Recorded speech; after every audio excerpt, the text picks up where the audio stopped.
It's the final season. Doodle-doo, doodle-doo, doodle-doo.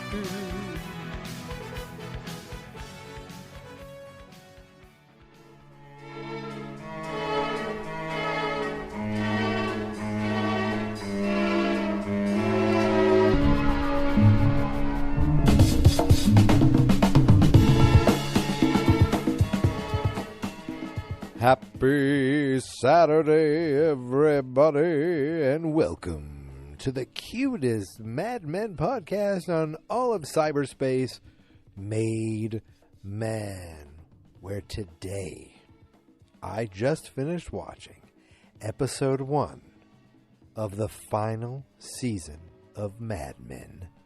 Time Zones. Time Zones. Yes, I mentioned earlier in the week that the final season of Made Man was going to be coming to you on Friday, and it is now Saturday. I failed you, and I was about to start watching it last night, and then I realized, whoa, I'm extremely tired, and I'm not going to stay up, and I didn't. So I postponed it until this evening, but if you're listening in the future, that really doesn't matter, does it? How is the future? Sounds awesome. So, we did it. We've made it through 6 seasons of Mad Men, and here we are for the final countdown, the final episodes of Mad Men. But before we get started, as per usual, let's hear from today's sponsor. Oh, what a lovely sponsor we just heard, huh? Wonderful. So, Mad Men, Time Zones. Time Zones, obviously, in reference to the bi-coastal life of Mr. Donald Draper, who seems to be living on the East Coast in his apartment, but also trying to live a little bit on the West Coast. The left coast is the hip way of saying it, to visit his wife, Megan.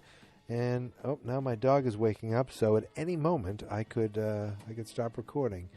But we're gonna go through as much as we possibly can before she starts barking, because she might bark at a snowplow going by, because it's snowing right now up here in Massachusetts.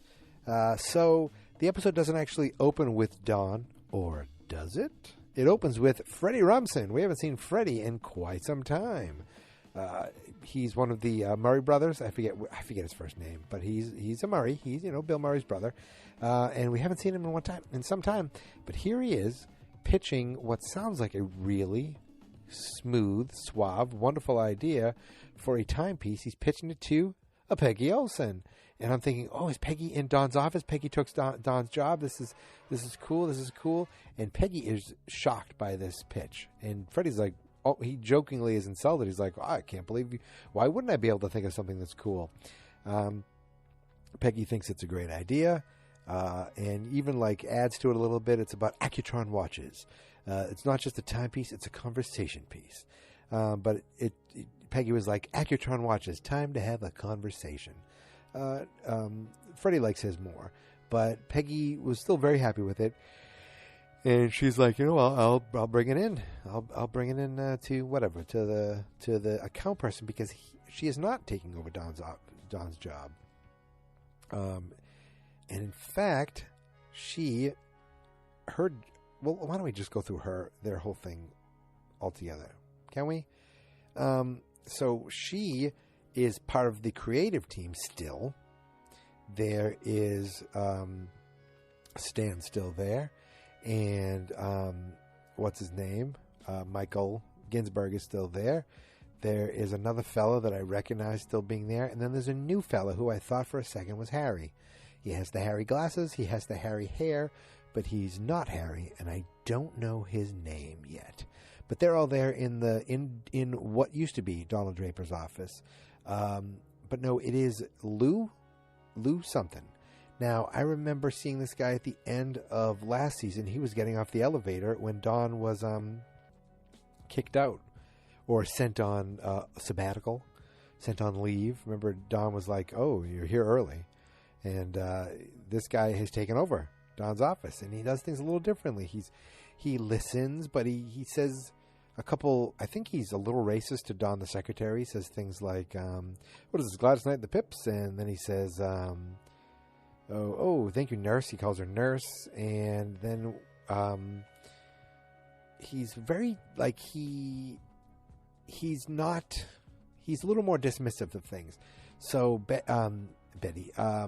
Peggy gives him some ideas for Accutron, but basically she just gives him a couple ideas, meaning one she doesn't like and one she does like. But he likes he kind of goes with the one that she doesn't like, and that seems to bother her through most of this episode. We see her, like, she doesn't give up on it. She actually, she keeps pushing it. There's a lot of stress for her in this episode. The work one, first of all. And then our buddy Ted shows up. Mr. Ted shows up again. And he's out on the left coast. He's out there. He's working with Pete. I forget why Pete is also out there, but they're both out there. And he's back for work. And we do see Pete. Pete seems to be like a changed man. But Ted is back. He's all excited. He's seeing a secretary. Peggy is about to sit in on a meeting, and she sees Ted, and she just has this look of disgust on her face, and she closes the curtain, like she doesn't want anything to do with him. Later on, she comes into the office early, and she sees Ted in the kitchen. She's calling for Stan. Does he want coffee? Does he want coffee? Once she sees him, she doesn't even want to talk to him. She's like, "Oh, Stan comes in and makes a joke that Harry Hamlin also made. Cutler. His name is Cutler. I looked it up. Jim Cutler, I want to say. Maybe I'll just call him Cutler. I'm tired of just calling him Harry Hamlin. He is now Cutler. So Cutler earlier, said, I thought you'd have more of a tan. What are you doing here? You stay out here longer. I want you to stay out here longer. He has to head back. Peggy's like, what are you even doing here? Or why even here? And Stan makes a joke. Oh, I thought you'd have more of a tan. She's like, well, you're in an office there. You're in an office here. What's the difference? And he's like, I really should take my work and go. He just basically avoids her altogether. He's trying to be nice, trying to play nice, but you can see that seeing him has weighed on her. There's a lot of Peggy actually in this episode, and she's not like the major storyline of this episode, but she has some major moments. So I don't know, is she the owner of an apartment building now, or the super or something? Because she's in, I think it's a new apartment or a new building. She's there, and there's a knock on the door, and there's a small Hispanic lad who is like, the toilet's backed up again. And she's like, well, I told you about not to flush those things down the toilet. She's going to know what I mean. I'm assuming, tampons or something like that. And he's like, I don't know. And he goes, fix it. She told me to yell at you because you don't talk to her. She's like, I don't understand what she says. And she gives her a plunger and says, here, fix it. Here's your Christmas gift, or here's a gift. Take the plunger. Later on in the episode, she is dealing with the whole thing with the watches. She's bringing it into the meeting, and she is going after that guy Lou and saying, I really think we should stick with this. I really think we should stick with this. And he is kind of not budging. He doesn't seem to care what she thinks. He's like, don't worry, just like, don't. Why did you bring me an idea you didn't like just if you wanted this idea? She's like, you told me to bring 2 ideas. And it seemed like he was dismissive of her. And that didn't seem to weigh well with her. To me, I thought she was going to have more power, more of a stake in the office. And it doesn't seem like that is the case. Later on, Stan runs into her office at one point and says, what are you doing, getting the art guy to do 2 treatments? We already decided on one. And she's like, I think that if he sees them both, he'll choose the other one. I think him seeing it will make him choose it. And Stan's like, why are you even bothering doing this? And she's like, oh, you can deal with your mediocrity, and you have no problem with putting up with shit, but I don't do that. Like, she is really into. She cares. She cares about the message. She cares about giving the best one. She's fighting for it. And Stan's almost like, who cares? Why do you care that much about fighting for this?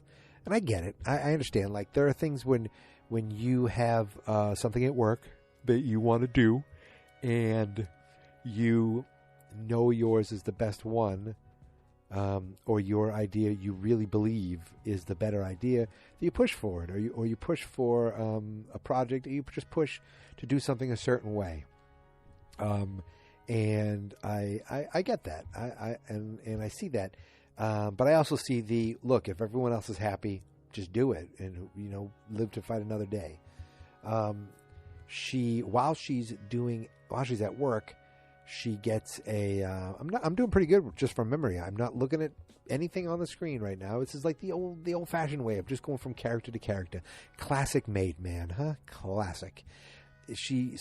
While she's in the office, her secretary, there's a new person that I've never seen before. She's new to the office. She says, that someone from your building, that woman from your building called, says the toilet's still broken. She's going to call the alderman, and Peggy's like, can you just call my sister to call her husband, to have your husband come over and fix it? She's like, I can just call him directly. She's like, no, only call my sister. Only she can talk to him, or something like that. She can deal with him. So later on in the episode, she comes home and finds that her brother-in-law has fell asleep, and he's like, oh, I'm sorry, we're waiting for a part. He goes, I got to sleep. I'm sorry, I got to get home. And she says, you can stay. You don't have to. I feel bad you have to go all the way back to Brooklyn. He's like, no, I don't like leaving. I don't like leaving them alone. He doesn't want to leave his wife and his family alone. So he's like, good night, Peggy. She's like, okay, good night. And it's not like I wasn't thinking anything nefarious. I wasn't thinking anything like anything's going to happen between this guy and her. But it really was Peggy didn't want to be left alone. I think just in the weight of work and the weight of whatever this house thing arrangement is, she just broke down and fell down in tears, and that's how it ended for her, in tears, sitting in her living room. This guy goes off to be with her family. She's got nobody. She's had a crappy day at work, and the crappy day at whatever is going on with his building, and it just got the better of her, and she did not want to be sitting alone at home, and now she is, and I think that got to her. And I think that's the end of Peggy Olson's story. So why don't we rewind and talk about Roger? Roger gets, because we're seeing little things, little snippets of our folks, and Roger has not much to do, but he seems to be doing a lot and doing it with a lot of people, because Roger gets a phone call, and some naked woman answers it, hands it to a naked man, a naked Roger Sterling. Naked Roger Sterling, naked Roger Sterling, naked Roger Sterling. I don't know why that just makes me want to sing the Amadeus theme song. So, naked Roger Sterling answers the phone, and who is it but his daughter? Last time we saw his daughter, she's like, she didn't want him having anything to do with her grandson. She was tired of him. She didn't, basically because Roger didn't automatically give her money that she needed. But she says, I want to meet with you. I want to have brunch with you. We should have brunch. And he's like, oh, okay. And he thinks what the hell does she want? He ends up going to brunch. And I don't think we see Roger in the office at all. He goes to brunch, and she very, not sarcastically, very sincerely says to him, I forgive you. He's like, for what? She said, I forgive you for every... He goes, well, I forgive you too. She goes, no, I forgive you. He goes, and I forgive you. And you can see it was starting to get on his nerves. She forgives him for everything, for abandoning mother, and for not being there for her, and for all the transgressions. And he's like, you want me to apologize for that? And for whatever it is you're doing now. Because it seems like Roger is living in an orgy world. I don't know if he's in a hotel room. He seems to be with a young girl who's a free spirit. And him and his daughter have this brunch, and he's drinking a Bloody Mary, But that's really it there. Where she's like, you didn't give me money. You make me ask you for money is what she said. And I just wanted to say I forgive you. He's like, are you going to church? And she says, nothing you would understand. So she's into some new wave stuff, I guess. We'll see if something comes out of that. But she forgives Roger. How nice of her. And I don't know if Roger drank all this at the brunch, if he just had a lot of Bloody Marys, or maybe after dealing with his daughter, he went off and tied one off at a bar, because then he came back to wherever he is. I don't know if it's his apartment. I don't know if it's a hotel room, but he's, can barely walk. He's drunk as a skunk. And the girl is there in the bed, and she's like, where have you been? And he almost said, that's not what this is. Like, you can't ask where I am or anything like that. That takes the fun out of it. He didn't say it takes the fun out of it, but it seemed like they have some real, loose, kind of free sort of relationship. So much so that the woman's like, if you were with someone, that's okay. And she's got another guy in the bed right there. Another dude in his bed. And he's like, is he wearing my vest? And he didn't care enough. He didn't care to kick him out. All he did was want to go to bed. And he just climbed to the bed and just kind of sat there as he was falling asleep. But Roger seems to have, I don't know if it's what's going on, but he is living it up. Is he still doing like acid? Is he experimenting more on drugs? Or is he just sexing it with everyone he can and not caring who else is there? He seems to be a little bit out of control. And that's saying a lot for Roger Sterling. But that is really it for Roger's story. So why don't we talk about Joan? Joan is working. Well, Joan ends up going up to an office and hears yelling coming out of the office. And who comes out of the office but Cyclops himself, a one-eyed Ken Cosgrove, who still's got the eye patch. And I guess his eye is permanently damaged. I was going to say damaged because that sounded fancier, but it's not a word. Or it is it's not how you say it. And he is pulled thin. He is pulled at the seams. He needs help. And he's like, she says, you're going to be meeting with Bartlett Shoes. And he's like, I got to deal with Bob in Detroit. If you remember, Bob took over for Detroit. Pete out in L.A. And, dealing with all that. And I don't have time for this. I barely have time to move. He's either flying someplace or dealing with this or that or this or this or that. And he's like, here. She's like, you have a dinner with him? He goes, oh, can you basically say, I can't make it. You go and tell him that I'm too busy. Even though he just couldn't go or he didn't want to go. I forget what it was, but she was like made up an excuse that he's too busy and that she would go. And she's like, well, I thank you for this, responsibility. She goes to the meeting, and the thing is it's a young guy. Now, when I say it's a young guy, like, I recognize the actor. I've seen him in shows, and the shows I've seen him in, he's always the son. Like, I think he was in Cougar Town. I never watched that show, but he was on this other show that was on the CW a million years ago where his family brought an exchange student, which I thought was great, but it only lasted like 10 episodes. Then he was on a show, one season of a show called Greek, which was an ABC Family, like, college show, which I watched every episode of. I think he was on that. And now he's here. And he is supposed to be a young executive for the shoe company. But it's tough seeing him with Mrs. Harris, with Joan, because she seems like an adult woman and he still seems like a young boy. A college boy, but he seems like too young. And it's because of my prior knowledge of him. I think if I never saw him before, maybe I just thought he looked youthful. But knowing him, that I knew him as a kid actor, is just weird. And this is still a couple of years ago, so he's even older now, but it's just funny to see. But here's the thing. He's like, oh, I thought I was expecting Ken here. She's like, well, no, but I'm here.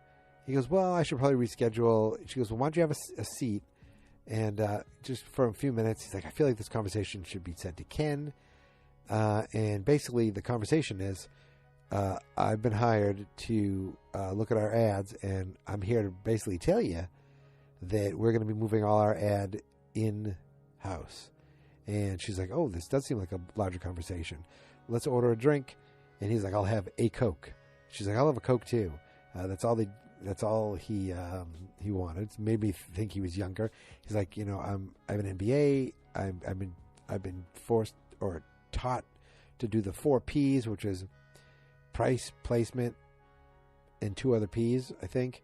And he thinks that money wise, everything should stay in house. And she's like, look, he goes, I'm already going to make my recommendation to the bosses. I just came here to let you know. She goes, give me 2 days before you make the recommendation. And he's like, she goes, or whatever, hold off doing the recommendation until Ken comes back. She's like, okay. So then then Joan goes to a college. She goes to a business school and a college and asks this guy the right questions. The guy kind of downplays her. He's a professor, and he's like, well, do you know the difference between this and this? Maybe you don't understand. He had a question about fees versus commission. Well, first, here's the thing. She doesn't have an MBA. She doesn't have a business degree, but she's going to this guy as a consultant. I'm assuming he's a consultant, or I don't know how she got in with this guy, because he's like, Professor something. He's, Mrs. Harris. And this might be the first time, but she went and told him about the idea for the Bartlett stuff. And she's like, what should I say to that? And he goes, well, I hope that some information I give to you, you'd have something to trade for me. And you could almost see the sense of panic on Joan's face, where she thinks he's looking for sex, because she's gone down that road before. She goes, well, it's a business school. I assume money would be what we'd give you. So he goes, no. And I think he almost understood. He goes, no. I have some questions. So I have some questions that I'd love to ask real business people about for my classes. And she's like, oh, of course. And he goes, well, I'm going to explain this one to you, but you might not understand, that there's, what's the difference between a fee-based system and a commission-based system? She goes, oh, I understand that. You're going to need more than one. You're going to need another piece of paper. So she helped him, and he helped her. And this guy ended up calling, I forget how exactly it happened, but the meeting was going to be moved up, or Ken was late because his flight wasn't coming in. So, but the guy was calling Ken already to call. He was calling Ken. Okay. She went up and found out that Bartlett's was going to be meeting with Ken. So she goes into Ken's office and takes the call from that guy and schools him and basically says, now what's going to happen when you're not competing for all this space? You're not competing against other shoe companies. You're competing against us, and we have years and years of business with these people, with our partners. They're going to choose us. So and if it doesn't work, with us, you can only fire us once. In other words, when it doesn't work and your ass is on the line, you're the one who gets fired. He's like, so what do you want me to do? She's like, well, you need to cancel this meeting with Ken. And he goes, no, I'm asking you, what do I do? And she goes, okay, you say that we cancel the meeting to re-strategize things. And he's like, okay, thanks or whatever. And he hangs up on her. But it seems like Joan called this guy's bluff, made him rethink what he was doing, and then he actually needed her help. Now, towards the end of the episode, Ken comes in and he says, what's going on with Bartlett? She goes, I got a stay of execution, but I really don't think it might be a lost cause. He's like, you never know. These things happen. He goes, you did a good job. He goes, you know how many, no, what he said. He goes, you know how many people have come into my office and said that? He goes, but they're the only ones who left this. And there's an earring that she took off to make the phone call. And he goes, stay out of my office, and throws the earring for her to catch. But because he has bad depth perception because of the eye patch, he throws it all the way to the left. And he gets frustrated. He leaves. He knocks into the door and leaves. But Joan just has this smile on her face, like she knows she did good. And so she probably was laughing a little about the earring. And I think that's the end of Joan's story. It's funny. I feel like I've been talking a while, and I have not even touched on our main man, Mr. Dickie Whitman himself. I guess you could say Richard Whitman, also known as Donald Draper. Don Draper is off in California. He's looks like he was getting ready, and it looked like he was at an airport, either in an airplane or an airport bathroom, getting all ready, and comes off into sunny California. And who does he see? But his wife Megan picking him up in a cool, fancy convertible. And he's ready to drive, but she's like, I can't even move the seat up, so she drives. Little kissy, smoochy, smoochy, and they go off into the city. We see, what do we see? We go all over the place. So they go to meet her agent, I'm guessing, and he's going to get her some TV shows, and she's all excited, and the agent's like, Donald, he goes, you have the face of a matinee idol. The husband looks like a matinee idol. You're my favorite couple. And he's very flamboyant, and the guy's like, I just want you to know that everything's professional between us, the man your wife's been spending so much time with.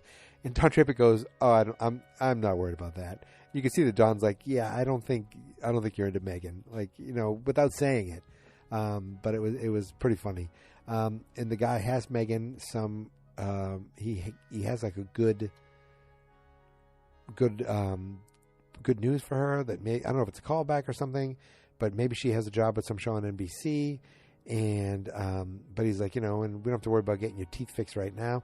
And I always wonder how that works with, like, the actress, where you see Megan, her teeth are like, they have little spaces in them, right? And they're not like crazy or anything, but they're just a little spaced out, and that's like real. That's the actress, right? I assume. I mean, that's real.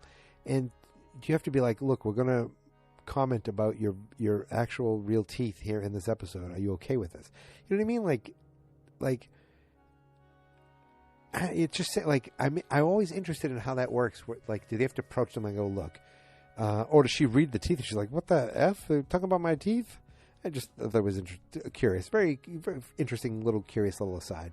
But Don's out there with Megan, and they go back and see Megan's they had too much to drink, so when they get back to the apartment, they start kissy, but Megan is almost going to fall down. But she's got this really nice house on the hills. Where exactly, I don't know, but it's far away from everyone to the point where you can hear wolves and coyotes or something crying in the night, and that's where people live. That's how people are. And so Don puts her to bed, stays up watching TV, and then Megan's like, good morning.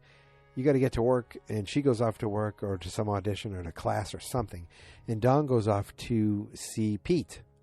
He sees the West Coast office.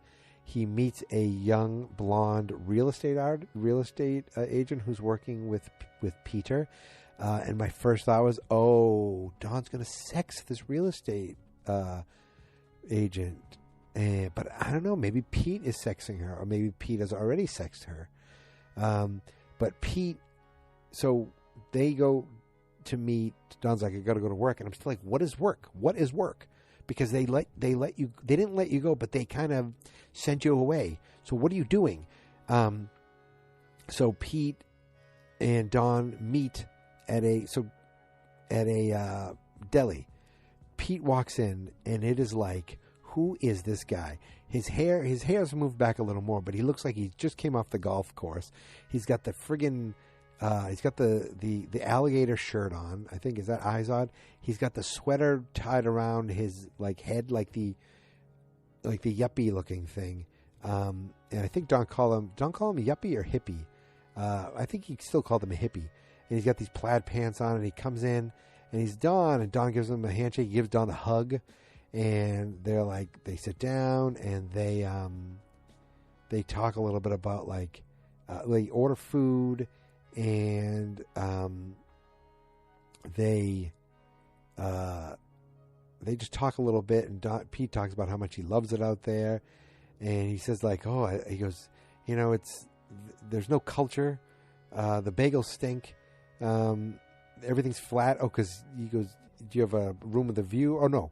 Megan has a view. I forget what it was. The Office, something about a view.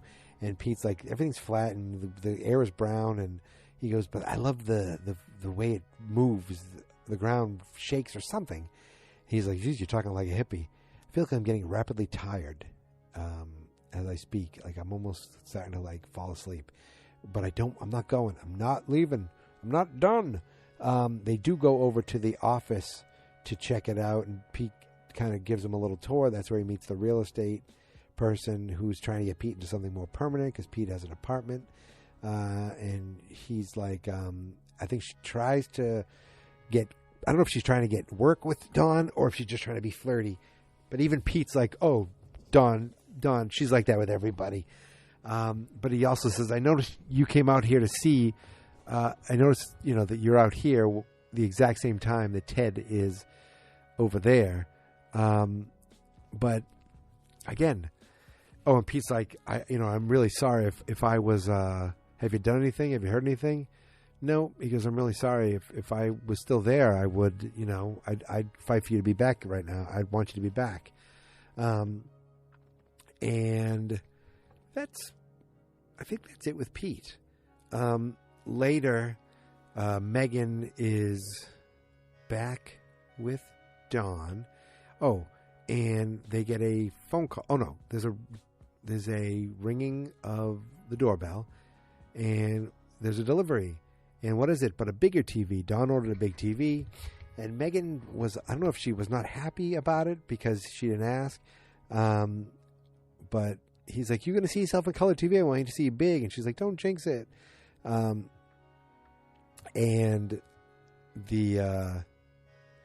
you could see she didn't really love the idea of having this big TV there. She didn't care as much. But they do fall asleep watching TV, and then they go back into the bedroom, and he's like, we never celebrated. And she's like, oh, you want to? And so they're about to do the sex, and you could just see that Megan was like, I'm nervous. He's like, why? You don't have to be that way. And then they do it, but it's almost like she's been so apart from him that she's nervous about, almost like it's the first time again. You could just see there is a disconnect there. Yes, they were kissy and lovey-dovey, but at the same time, there's something just missing in their relationship. We see Dawn. He's like, they wake up, they're in bed, and he's like, we have all day together, but I have the red eye at night. I don't think we see anything else with him and Megan. Later, we see him get on the plane. He gets on the plane, and he's got a nice plush window, door, seat. There's only 2 seats. It's not like the normal coach where there's 3 all lined up. And who sits next to him but Neve Campbell? Now, the fact that it's Neve Campbell makes me think, are we going to see her in future episodes? She's an established actress. I don't know. But then I thought, it's Neve Campbell, a pretty established actress. Don Draper is going to sex her. But it didn't happen. Now, maybe it didn't happen yet, but it actually didn't happen. And this woman, as it seems like women want to do on this show, this woman did throw herself at Don eventually, right? That is what happened. So they're on the plane, little small talk. Don's like, I'm used to seeing, businessmen with bad hair pieces and eating bananas. This is a nice upgrade. And she makes a comment about Madison Avenue. And then she's like, do you want a sleeping pill? And he's like, nope. He says, you know what? Neither do I. But they do fall asleep. But before they're falling asleep, they're maybe it's not before they're falling asleep. I don't remember. But they start talking about, she's like, something about a loan. He goes, what about that ring on your finger? Oh, my husband died. She was out there spreading his ashes. She wanted to spread them, someplace. I forget where. I can't believe I forget where, but they wouldn't let her. So she ended up spreading them at Disneyland. There was someplace better than Disneyland. something about California. Where would you want to spread them? I forget. I can't believe I don't remember. But she ended up spreading them on Tom Sawyer's Island in Disneyland instead of the original place she wanted me to spread them, because it was like so many people wanted to spread them there, they wouldn't let her. I cannot believe I don't remember. Like, I feel like I should sit here and for the rest of the night and try to remember the first place she wanted to spread the ashes. She brought her husband's ashes, and he wanted them to be spread. And they either wouldn't let her or it couldn't happen. It was like, I couldn't make it happen because apparently a lot of people want to do that, and they didn't want any more dirt or didn't want any, I forget what it was. I can't believe I don't remember. I mean, I'm telling you folks, I just watched this episode and I forget. But she did spread it at Disney World, and she's like, have you ever been? He goes, yes, I have. Didn't he go with his kids? And that's where he brought Megan out to California too, right? Isn't that the whole Disneyland thing? Man, it is bothering me immensely that I don't know the first place this woman, who we never met before and may never see again, wanted to spread her husband's ashes. How did he die? He was thirsty. He was always thirsty, and he could never quench his thirst. In other words, he was a drunk. He was an alcoholic, and it caught up with him. And, then they finally said he's going to die within a year. And, like, you could see Don's look on his face like, ooh. He was only 50. Don's like, ooh, no. Because that's kind of like what, Don drinking and Don smoking and Don not taking care of himself. But it was like intimate talking, and Don even held her face, and they got really snuggly, and then they fell asleep, and she ended up with her head on his shoulder, and she's like, oh, I'm so sorry, and he goes, oh, we still have a few minutes, you can do that again if you want to. She goes, I'm not. She goes, I don't think your wife would like that, because he has the wedding ring on. And he said, oh, she knows I'm not a good husband. He goes, oh, she does. Is that why you're here? Or has she done anything about it? She goes, no, she doesn't know she knows, but she knows. She doesn't know everything, but she knows something. And, she's like, well, this may sound crazy. I have a car. I could take you. I have a car waiting for me. I could give you a ride someplace. I know this might make you feel better. I can give you a ride. And I think she really meant I could, take you home with me. And he's like, I really can't. I have to get to work. And that just kind of changed things. She put her head up. She was like, okay, I don't want to deal with this anymore. And he opened the window. And that was the end of Neve Campbell. Now, I don't know if she just came in because it's the final season. They got some established actors. If that was a one-shot thing, just to kind of show that, hey, maybe Don does care. Maybe Don is changing. Maybe Don doesn't want to just bang every woman that throws himself at him. But again, he did have eyes for that real estate person. But why? Look, I'm talking. I'm saying everything. I remember things. But in the back of my mind, I am so annoyed that I can't remember.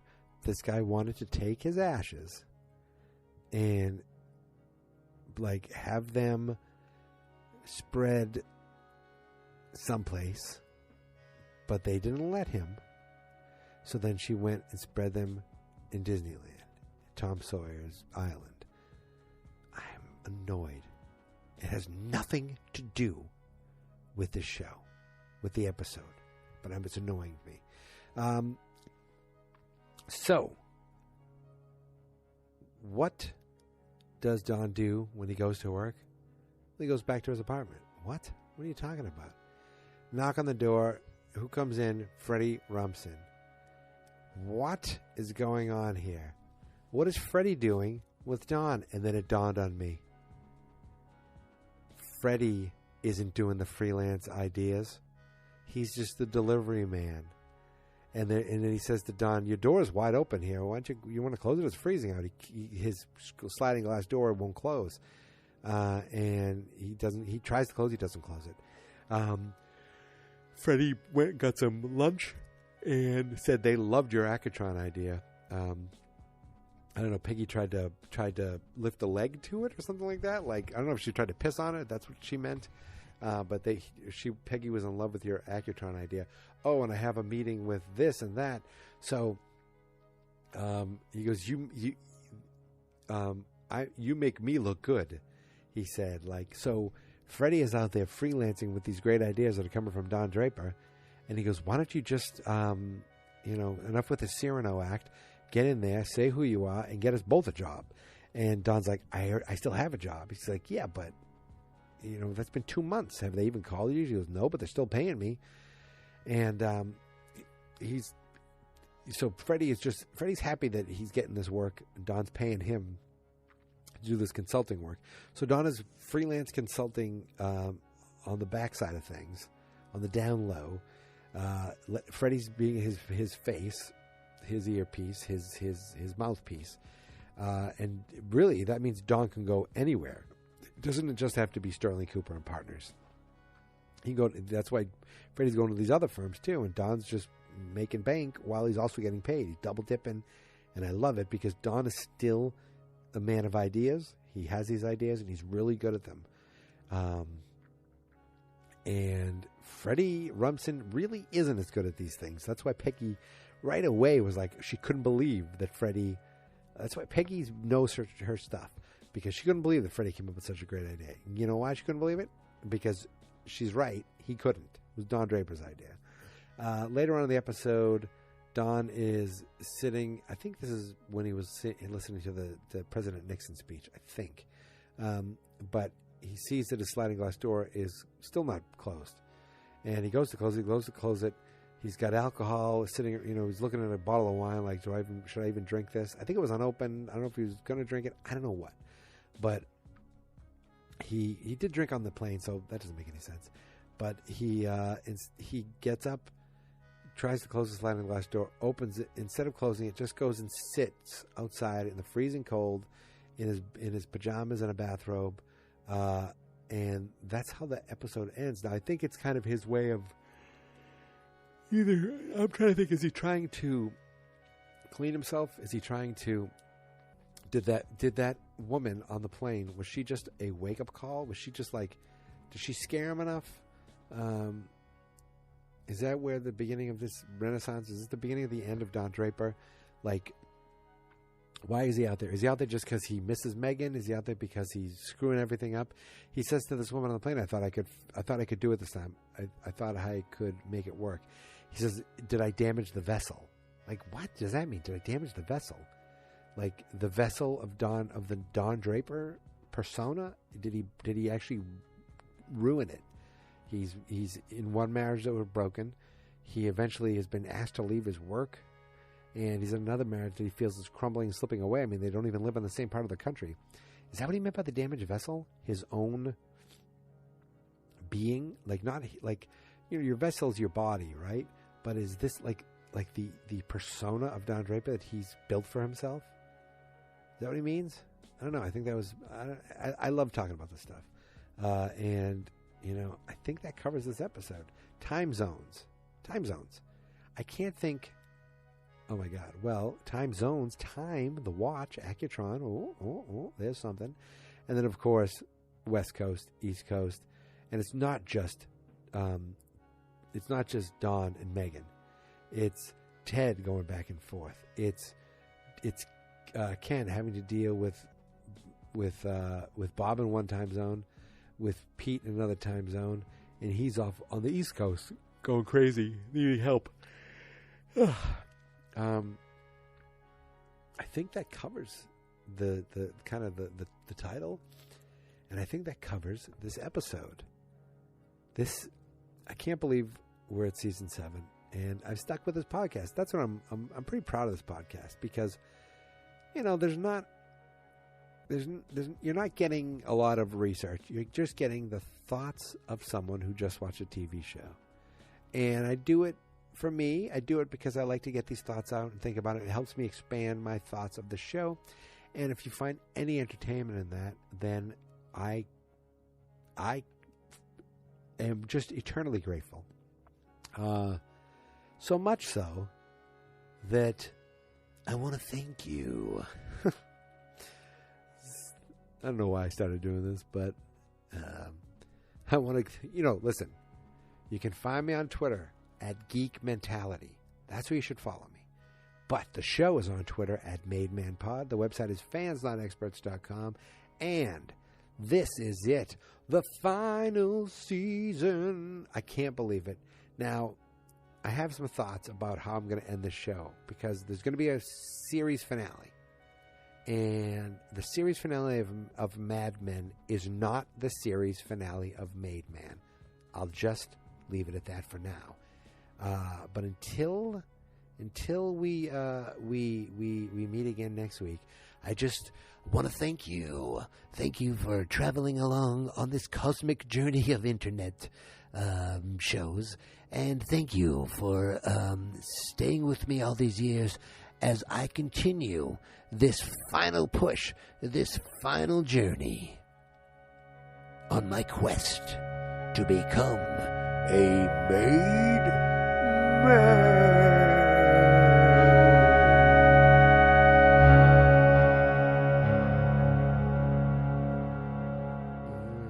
Fans Not Experts. The final season.